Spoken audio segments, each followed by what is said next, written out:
The movie starts in 1968 with two girls narrating their ordeal to the couple demonologists, Ed and Lorraine Warren. The girls had just moved into a new apartment when they found out the apartment was haunted by the spirit of a girl called Annabelle, who had previously died in the apartment. But things took another turn when strange things began to happen. One day, they returned home to meet their house in disarray with doodles all over the walls.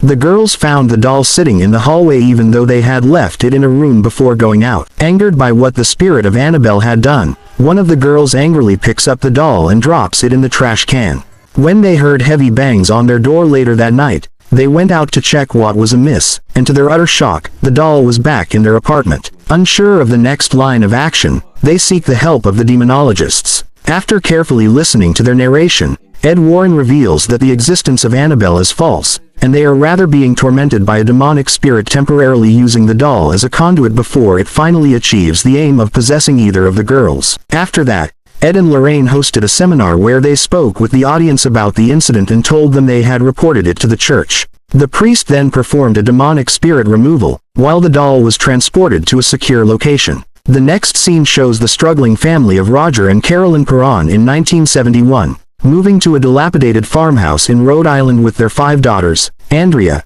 Nancy, Christine, Cindy and April. The girls rush into the house happily, paying no mind to how decrepit the building looks. Everyone seems happy except their dog Sadie, who refuses to enter the house despite Roger's effort to drag it inside. Later that night, the girls play a game called Hide and Clap, inadvertently discovering a room that leads to a boarded cellar. To be sure of what is in the cellar, Rogers goes into it, discovering a bunch of garbage. He told the girls never to go into the basement and asked them to go to bed. Sadie, on the other hand, is still outside, refusing to enter the house, barking through the night. From the first night onward, a series of paranormal events started happening in the house. The next morning, Carolyn wakes up with a large bruise on her leg and checks on the kids, who complained of cold and rotten stench lingering in the room. Later, Carolyn discovers that all the clocks in the house stop at 3:07 a.m. Carolyn informs her husband, who believes the clocks got knocked down around the same time. During their conversation, April's scream calls their attention to Sadie's death. At the Warrens' house,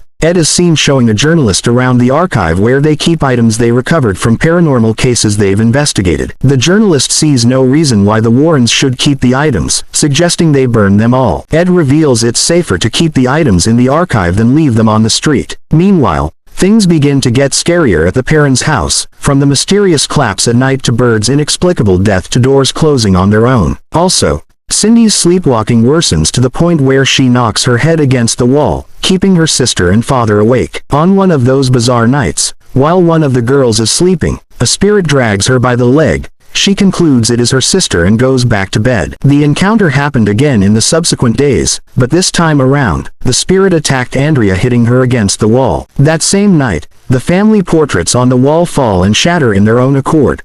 Wondering the cause of the weird occurrence, Carolyn searches for clues. During her search, she mysteriously trips and falls into the cellar. The door locks after her, and her several attempts at opening the door failed till her husband heard her scream and then forcefully opened the door. The last child of the Perron, April, finds a music box that houses a ghost unbeknownst to her. Carolyn is shocked to find April speaking to the box as though it could hear. April tells her mother to twist the key on the music box to see her friend Rory, who lives in it. Carolyn did as she was told, but nothing showed up. Carolyn shrugs off her daughter's claim, and they both proceed to play a hide-and-clap game. As days go by, the bruise on Carolyn's body keeps multiplying, and she's more concerned than ever. Carolyn attends Ed and Lorraine's lecture about ghosts, and at that point, she fully realizes that her house is truly haunted. After the lecture, Carolyn contacts Ed and Lorraine Warren and relays her predicament to the couple. After so much back and forth, they agreed to follow Carolyn to her house. The minute they stepped into the Perrons' house, Lorraine, a clairvoyant, could tell that the house was haunted. Dark shadows lurk around. Lorraine reveals she encountered spirits 3 times in the house, and the deadliest of them all follow the family around. Failure to get the malevolent spirit out of the house will be disastrous. The Warrens conduct their investigation on each family member, and each of them has something to say. Lorraine interrogates April. She takes the music box from her, twists the keys, and sees the ghost inhabiting it. Before leaving the Perrons, Ed and Lorraine inform them of the need to get authorization from the church to perform an exorcism to cleanse the family of evil. The Warrens also need to gather evidence and do a background check on the house, which was sold to them for a relatively cheap amount. In the course of the research, the Warrens discover that the house once belonged to an accused witch called Bathsheba Sherman, who sacrificed her week-old baby to the devil, cursed whoever took her land, and then killed herself in 1863 at 3:07 in the morning, which explains why all the clock in the house always stop at 3:07 a.m. every day. Meanwhile, to gather evidence, the Warrens and their team, which include their assistant Drew Thomas and police officer Brad Hamilton, temporarily move to the Perrons' house. They place cameras and bells at strategic places in the house to alert them and capture supernatural activities. However, nothing beyond the ordinary happens the first night till the following morning, when Bathsheba appears to Carolyn and fully possesses her. Later that night, Officer Brad alerted the group to have seen a ghost. They also hear a spirit luring Cindy into the wardrobe, where she revealed a secret passage. Cindy is rescued, and Lorraine enters the passage and falls into the cellar, where she sees the spirit of the women Bathsheba had possessed long ago and how she induced the women to kill their children. Lorraine connects the dots and soon realizes that will soon be the fate of the Perrons. She goes back to the others and narrates what she saw. Infuriated that Lorraine knows her secret, Bathsheba attacks Nancy, dragging her by the hair and hitting her body all over the room while the camera records the incident. Having gotten enough evidence, the Warrens present the evidence to the priest to get authorization from the Catholic Church to perform an exorcism, but Father Gordon explains that approval would have to come directly from the Vatican because the Perron family aren't members of the church. Due to the heightened tension, the Perron family take refuge at a motel, but Carolyn stealthily takes two of her daughters, Christine and April, back to the house to kill them.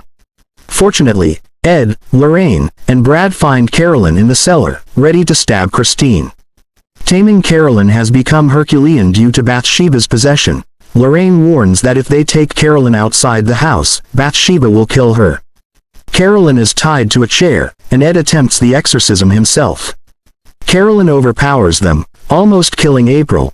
Lorraine is able to stop her by reminding her of a special memory she shared with her family, allowing Ed to complete the exorcism and lift Bathsheba's curse successfully. Ed and Lorraine return home, adding the haunted music box from the Perrons' house to their archive of cursed artifacts that they have collected from past cases. You know this channel delivers the best content anytime.